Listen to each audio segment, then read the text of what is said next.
Come in, sir. Good afternoon, Shruti. Good afternoon, sir. Welcome. Good Sit down, afternoon, please. sir. Good afternoon, sir. I hope you're comfortable, Yes, sir. relaxed.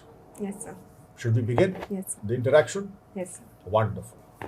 I'm very impressed by your wonderful performance academically, Thank you, your sir. extracurricular activities, and you're from Bijnor. Yes, sir.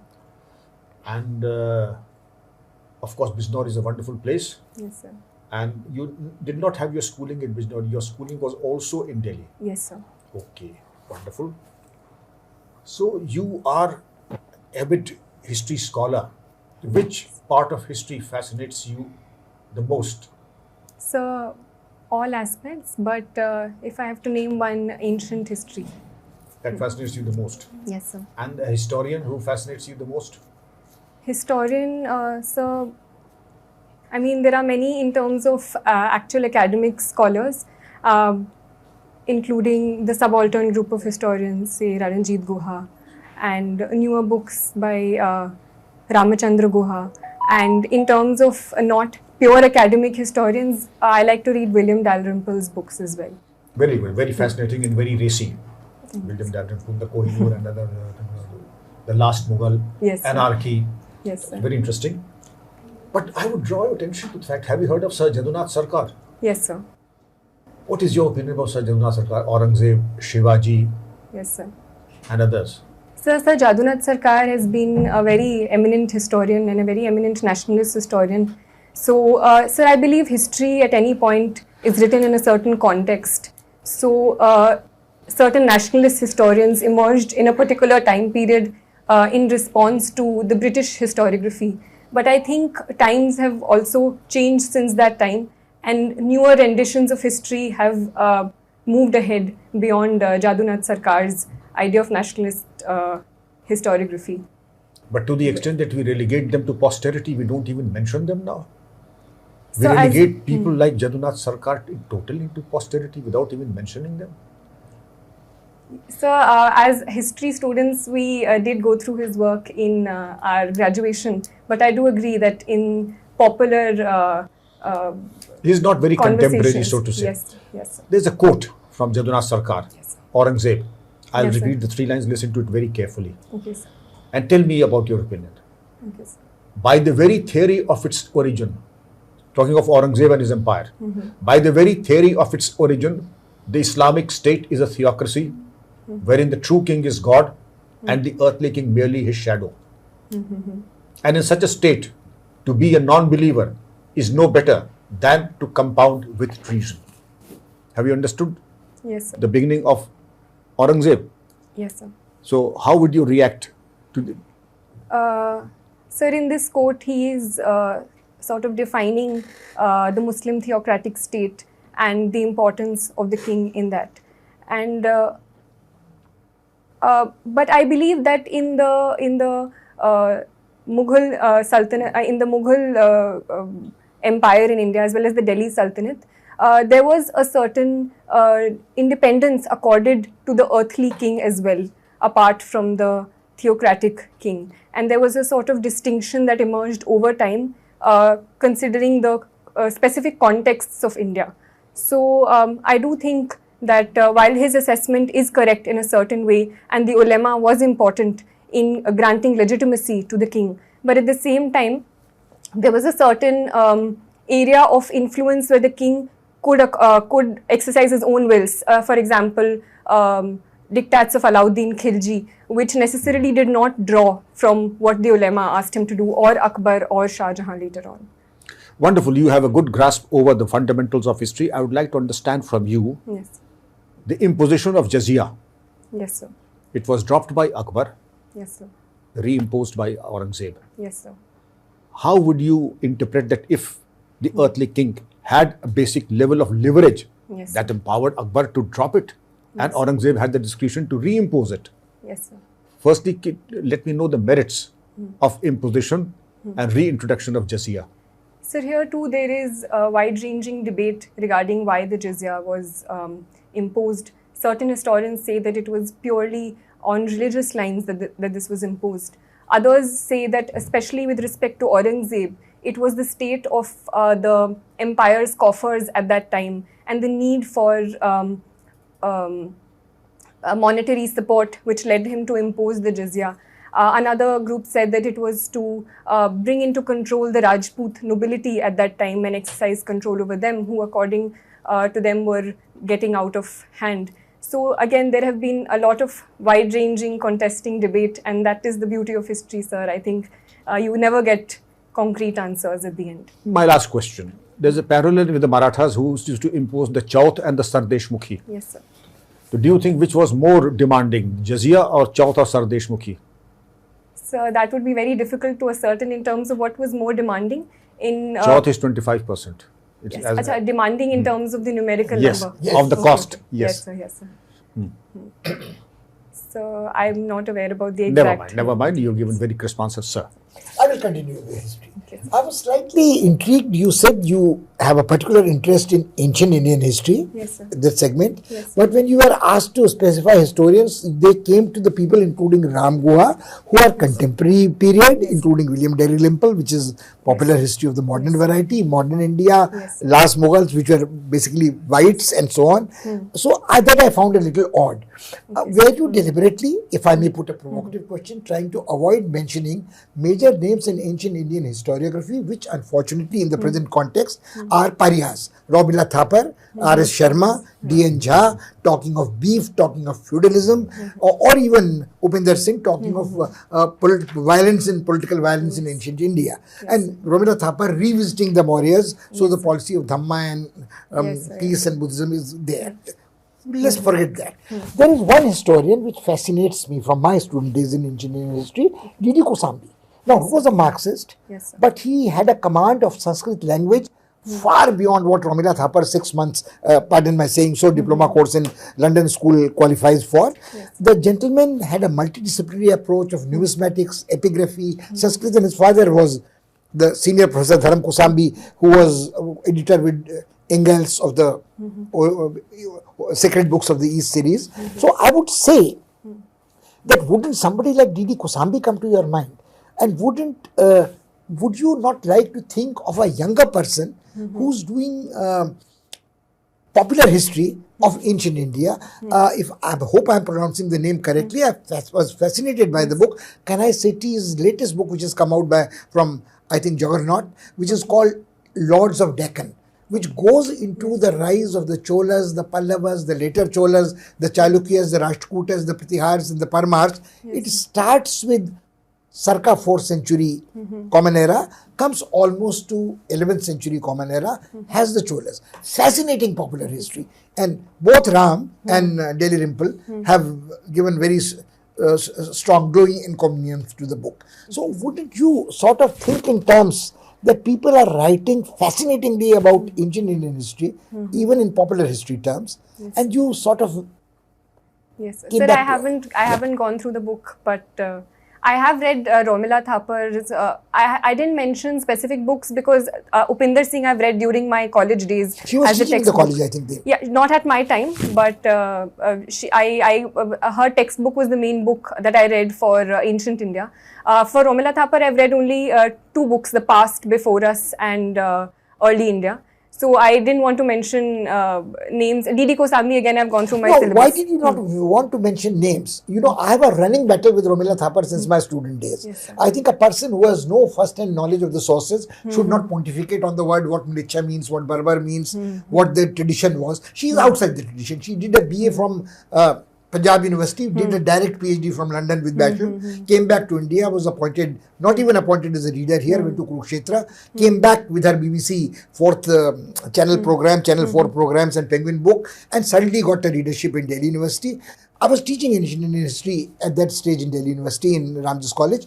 I was not impressed. But then came JNU, and then came the Marxist takeover of the Indian historiography. I have no problems with the ideological part. I have problems with not being a person familiar with the sources and trying to, based on translations, give interpretations on various things. Now, the 2 books by Romila Thapar you mentioned are not the kind of historical research in ancient India. They are political interventions in the public discourse and making comments. Past, prejudice, lineage and so on. So my question was not about the relative merits of Ramila Thapar. Your reluctance to name her. You could have named a historian in an area which interests you and have an agreement or disagreement with her. Yes, yes. There would be, there are interesting issues of ancient Indian history which is going to haunt us in present day India, and especially as a civil servant. Beef eating, tolerance, political violence, and I'm not talking of Hindu-Muslim violence. You could go over even to the days of, let's take a Hindu revivalist novelist, if one might put it, labels, Kanhaiyalal Maniklal Munshi and Patadni Prabhuta, where the basic sectarian conflict is between the Jains and the Hindus, Siddharaj and the Solanki king. So the problem is that you would have a problem if you avoided Sir, I didn't think of it that way. They were the first names that came to my mind, but and the first thing that came to my mind is that this young lady is being too clever by half, avoiding controversial writers on ancient Indian history. So that's one part which I thought, you should not appear to be doing this. Okay, sir. Okay, sir. That's one. There have been, even Upendra Singh is very, very good, So you don't have, the world doesn't start or stop with Ramila Thapar. She's a 94-year-old lady. And both of them have won the same Krug Prize, Upendra and Ramila Thapar. Yes, sir. But the kind of, ancient Indian history is fascinating. All right, but let's get to, have you ever heard of Theri Gatha? Yes, sir. What is Theri Gatha? Theri Gatha are a collection of hymns. It's a Buddhist text. Is it a Buddhist text? Written by Buddhist nuns. So I think it's basically oral, this thing which was written down later. If I can recollect correctly. They are poems written by Buddhist nuns, yes, but sir. not really Buddhist texts. Okay, sir. Because they talk of a dilemma of aging, death, remorse, Yes, sir. by a nun who has renounced the world at one time and has. Yes, so they're one of the few texts which give us a female sort of viewpoint into the Buddhist tradition as well. My problem is that do they give you an insight into the Buddhist tradition, or do they talk of an existential dilemma of a woman? In terms of how they interpreted, how women interpreted it at that point. Small lyric which says, नदी किनारे धुआं उठे मैं जानू कुछ होए जिस खातिर में जोगिन हुई वही न जलता होए. Now that's the kind of thing which Theri Gatha and Shil Bhattarika state. It is say, don't look at the older nun tells a younger nun, don't worry too much, don't be proud of your looks. धन जौवन का गर्भ न कीजिए, ना कुरु धन जौवन गर्भम. Shankaracharya Bhaj Govindam Mudmate. And the person says, your tit shall hang. Pardon the language. The literal translation by Shamlal was in Times of India, who wrote under the pen name Adib, was this: don't take pride in your youth, you shall also have a wrinkled face and your teeth shall sag. Now, that is not a Buddhist insight into Buddhist philosophy. It is Into the talking of Buddhist universal experience. Yeah. existential dilemmas. All right, we'll leave it at that. What do you know of Geet Govind? Geet Govind is a text by Jayadev in Bengal. I wouldn't comment too much upon it because I haven't read it myself. But that again is a text from ancient India, Yes, sir. which is not, it's a multi-layered thing. Yes, Jayadev's Geet Govind talks of Radha and Krishna. Yes, sir. It is into the dance mode, it is into the sculpture mode, Yes, sir. especially Odissi and so on. And anyway, we'll let it pass. Thank you, sir. I'd like to continue with the history. You said ancient history. Where does ancient history actually begin for India? Ma'am, history we specifically distinguish with proto-history is when These are the written texts. nomenclatures that have been derived in the last 200 years. These are the semantic nomenclatures, proto-history, pre-war, whatever history you're talking about. Yes, ma'am. So, in terms of how history is categorized, I'm going by those terms. In terms So of those are the colonial categorizations we're talking about. So I'm talking in terms of as an Indian. If I tell you the Mahabharata book begins saying it's itihasa, what Yes, I'm sir. talking about is itihasa. Yes, How sir. would you consider? How would you take that as a history of India? Ma'am, you mentioned like the epic tradition is history. So I'm saying the book Mahabharata Yes, sir. starts by saying, this is itihasa. Yes, sir. This is as verily it happened, Yes, ma'am. told in the form of storyline. Okay, the methodology is storyline. So how would you consider Mahabharata to be, is it not a part of our history in terms of the events, the geographical locations? And so how old is ancient history of India?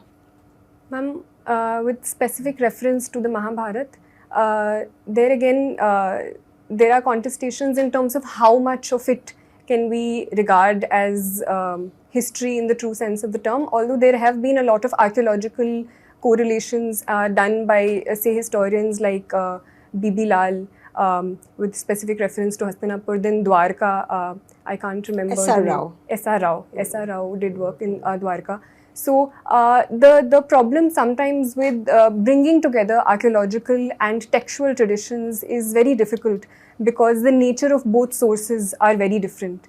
But so the Itihas tradition, certain aspects of it can definitely be considered as history. But which certain aspects can be considered history in terms of personalities, in terms of locations, in terms of what happened at Kurukshetra? in terms of locations, I would say. So if there is a location, have multiple layers to them, and sometimes like multiple layers in the sense. Stories, I believe, can add on over time and little aspects of it. So okay, so your interpretation of this is based on what you have read about, and you have not read the Mahabharata. Am I right? Yes, ma'am. I haven't so read as the Mahabharata. he said that since you have not read Sarkar, you can't say much about it, so you cannot say much. But I'm asking you as an Indian, how deep is the part of your our history? The question which she asks is a very interesting opening for you. Yes, You sir. concede that there is a location which is corroborated by archaeological evidence. Yes, sir. A location must have been with some actors and some event must have taken place. So the other things fit into that there. Okay. But before Mahabharata, I mean, there is a period that we nomenclature as Dwapar, Treta, and Satyug, or the Vedic period. Okay, so how would you, as a historian, if you are to have a relook as the history of India, as the ancient India, going beyond the colonial interpretation of history, how would you look at that history, which is archaeologically getting proved? I'm sure you are aware of the recent Sanoli excavations also. Yes, ma'am. And you're aware of the Indus-Saraswati Valley findings, where you have found traditions of the Tika, you have found traditions of the swastik, you have found traditions of the yogic postures, etc. How would you, and you have found, artwork, rock artwork, which is talking about the scenes from Krishna's life. So how would you, as a historian, like to relook at India's ancient history? Ma'am, I would say at the same time that I don't think that these are, the contestation is still happening and discussions are still happening. So it's an ongoing process, and I mean, as far as I know, I think a certain degree of respect should be given to sources, and so according to sources as of now, proto-history roughly. So Mahabharata, the Granth Mahabharata, Yes, as put into words through Smriti and Shruti, Yes, ma'am. is not a reliable text to go by. No, ma'am. I do agree that there are that they are very, very important sources for reconstructing our idea of history. But at the same time I'm also saying that we should approach all sources with caution and try to not rely on any one source, but bring together. What else could be the source for ancient India besides our text, when there is a complete denudation of the northern Indian landscape, geographical landscape? What other source can you go back to besides our text and besides our inscriptions?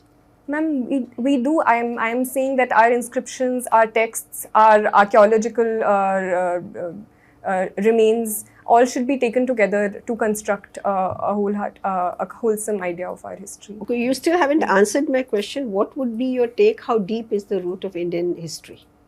Ma'am, I would say the Harappan age. Itihasa, Harappan. Yes, ma'am. So if the Harappan is 2600 nomenclatured as only 26, Ma'am, that is what the we are Vedas are being 8,000 taught. years old, has been documented by us. Have you come across a book called Early Indians by Tony Joseph? I've read of it. I've read a review. I haven't read it. I would very strongly recommend that don't read of it. Read the book, Okay. small book, before you go for the interview. Okay, Because this debate, you Ah. might have a major difference with her and not concede the chronology, but there is a DNA analysis which has Yes, sir. tried Yes, to sir. I did go go to through the that. next question of the Yes. relationship between the Indus Valley civilization Civilization and the and the Aryan Vedic. civilization and the origin of the Aryas and dispersal of the DNA all over the Yes. subcontinent. I think for a person doing ancient Indian history, That's very critical it would book. be Yes, absolutely sir. I remember critical. reading there was a entire page in the Hindu. I remember, which was But If, read the if book, you had yeah. done the entire page in Hindu, you would be in a position to answer my or her queries without going through the book. Don't fall into the trap of either agreeing with her or disagreeing with her totally. I have this running battle. I don't quite concede, but I think there is more than grain of truth sir. on the criticism of colonial interpretation of Indian history, Christian missionary interpretation of Indian history, the 19th century thing, and even the Indus Valley excavations are only 100 years old, John Marshall in Mohenjo-daro and so on. And very little has been done actually, that also by chance. But I'll just ask you one last question. What made you decide to be in the civil services? What do you think you can contribute and what attracts you? I mean, what is you feel that added value that will bring into your career, into your contribution to the nation, and how will this benefit the country? Ma'am, there are multiple reasons. Firstly, in terms of, I always wanted to do something in which I could contribute to and give to society in some way. And at a personal level, you can it start would an be- NGO and do it. You can start it, could have done that Yes, to ma'am. contribute to society. But the nature of work and the ability to bring about change and that sort of personal NGOs are satisfaction doing and it left, right, gratification. and center. NGOs are doing it left, right, and center. Why IAS? Ma'am, it provides you, I think, a better platform and a more diverse platform to do it. So, firstly, in terms of personal satisfaction, and secondly, as a response to your question, the sheer diversity and areas where you can work on at the same time in different areas is something that deeply motivates me. Thirdly, it was my parents. I am very close to my parents, and my parents, from the very beginning, how they were a major motivation for me in this journey as well. Thank you. So, Okay, let me take you to a totally different direction. Did you or anyone in your family get COVID? Yes, sir. I got the COVID in the second wave, and my mother and my brother got it in the first wave. What lessons has the COVID pandemic taught us? I'm talking in a very general sense. Sir, at the nation level or at a personal At a level? very, at a global level, I would say. So, firstly, most importantly, the importance of public health.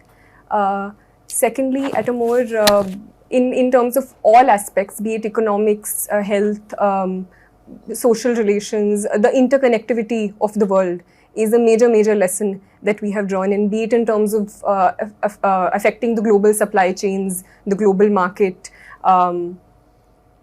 Thirdly, I think the importance of at a personal level across the world, we have understood the importance of relationships, of social relationships, because loneliness was something that people all across the world dealt with in terms of loss of our loved ones. So the idea of emotional bonds and how it's important to strengthen them is something that I feel we've learned. And hasn't it also taught us something about technology? Yes, sir. Yes, sir. So, technology in terms of improvement in technology that we as a world constantly be on our feet on, and I think it has led to a lot of innovations in a very short span of time as well, because there was a major pandemic, and as a response to that, a lot of Indian innovations have also come into force, and the COVID the vaccines were also formed in a very short span of time. So I think that was also a major learning as well. Many countries resorted to vaccine nationalism in response to COVID. Was that the right approach, or you think a different approach would have worked? So I think, as I said, it's an interconnected world, and both aspects of the issue must be kept in mind. ensuring adequate vaccines for your own nation is first and foremost very, very important. At the same time, hoarding is something that should we, like, as a nation, as a global world order, we should go against. So certain countries hoarding as many as 20-30 times of their required vaccine doses should definitely have been condemned upon, when certain other areas of the world hadn't even got their first shot.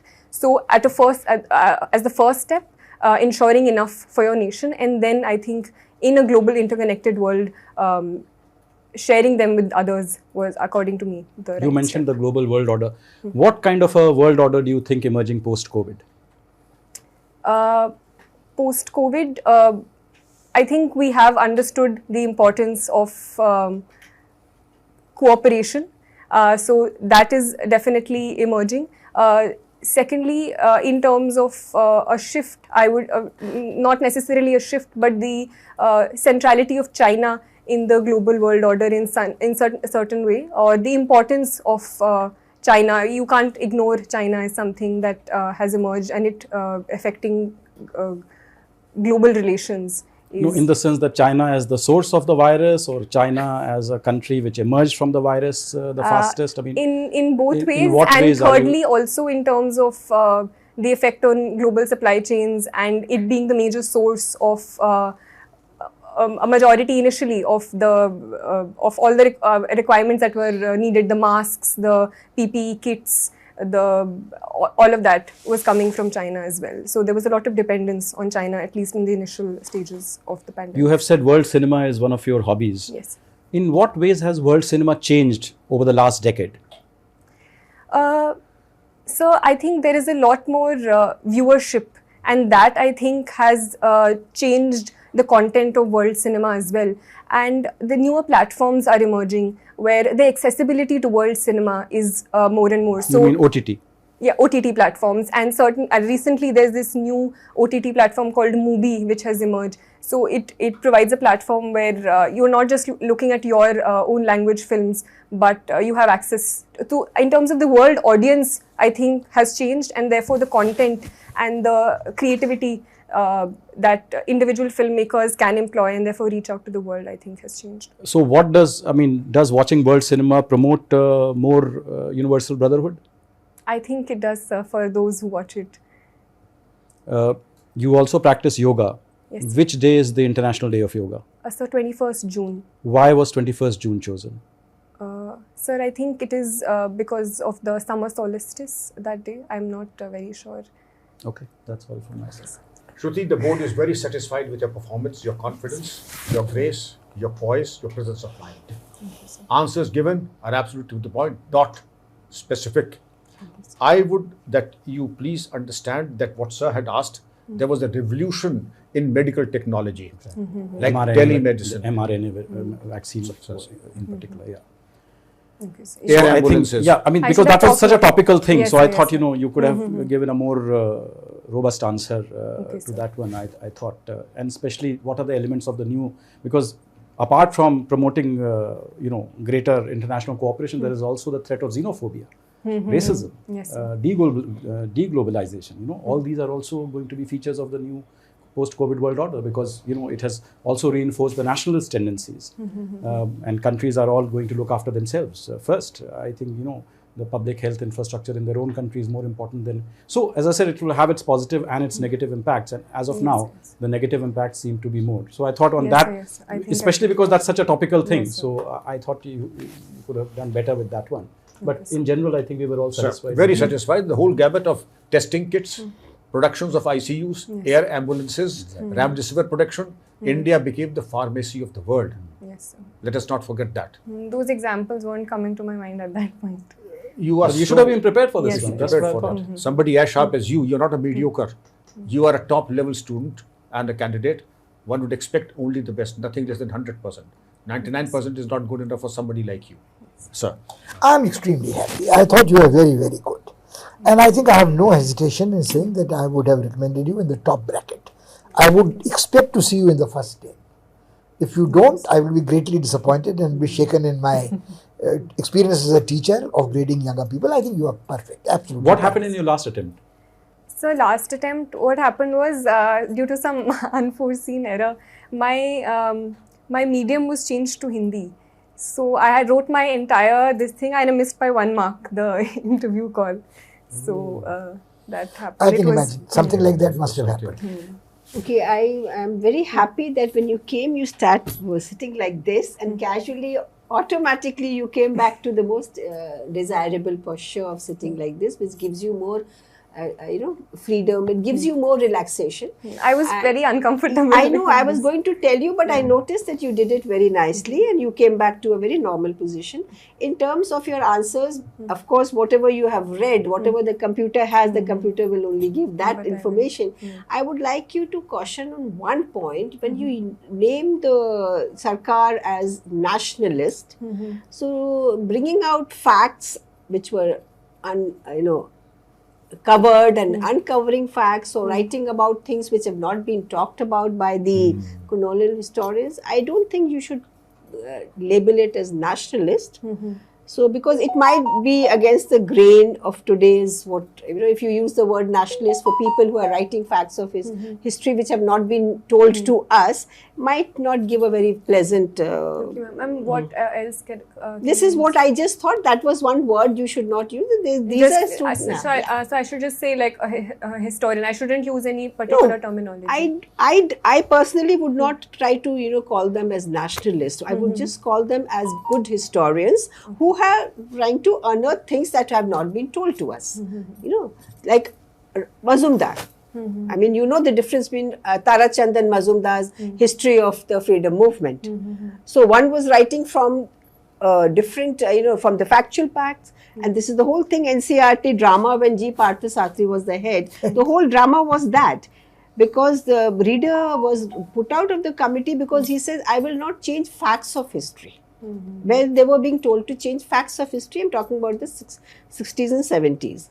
So people who are writing facts which may not be comfortable should not be labeled either as, we call them colonialists because we were under a rule. So we call them, but we're not naming them as nationalists or anti-nationalists. That was, otherwise you were very well, you tried to do your best, you tried to come to archaeology, but you missed out on the depth because obviously it's a big topic. It's a very big topic and you have not been taught about it. Yes. What was the other book that you mentioned earlier on, apart from Early India by Tony Joseph? Early Indians is something which I want you to definitely talk about. D.D. Kosambi, you can't dismiss because he was in his personal life a Marxist.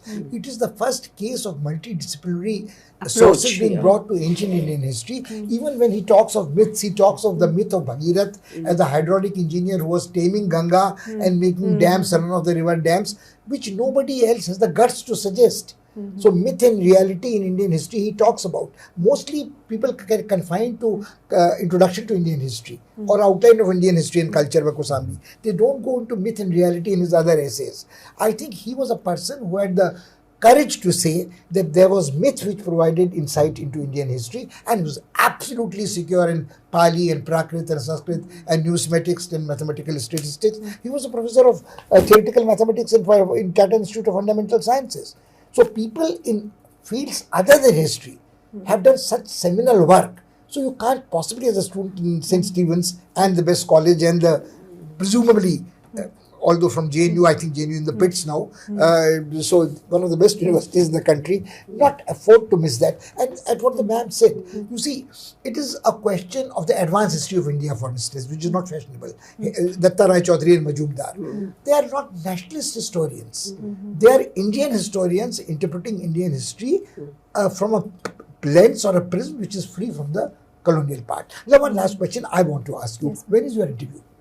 It's on 8th of April. I don't think you have anything to worry about it. Forget about the 1 mark missing last year. Go there with a degree of confidence that you are going to top. If not top, there's a lottery. First 10 in any case. Relax. You are very good. Just one input on history again. This multidisciplinary approach is happening now. We're approaching it from all the angles, like the science angle, the DNA angle, the epigraphy, the archaeology, textual data and astronomical data embedded in both the epics and in the Rig Veda. So dating them and coming to those conclusions, because we all know that the first science was this knowing the Brahman, knowing the nakshatras. So all that disciplines are now coming together, converging, and we have already made 3 attempts and we are now in the final stage. So all that is, so you should be a little in the know that this is happening in the background. Okay. Okay. Thank you, sir. Thank Well you. done. All the best. Thank you, Thank sir. you.